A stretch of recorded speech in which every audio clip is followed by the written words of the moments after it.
Today's rhythm exercise is focused on the simple time signature 216. This is part 13 of 13.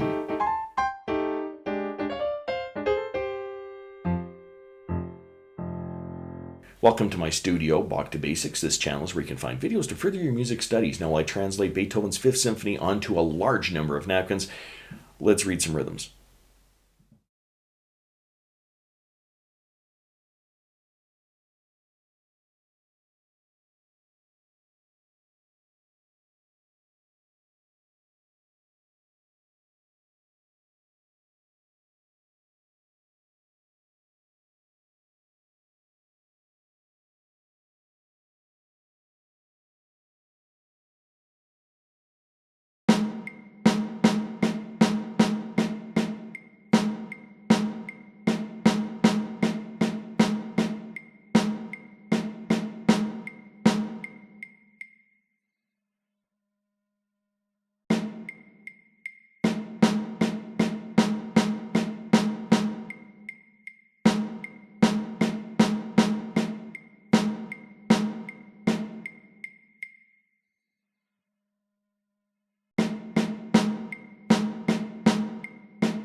If you found this video helpful, click like or subscribe, or visit my Patreon page linked in the description below for early access to videos like these and, well, whatever else I'm doing over there.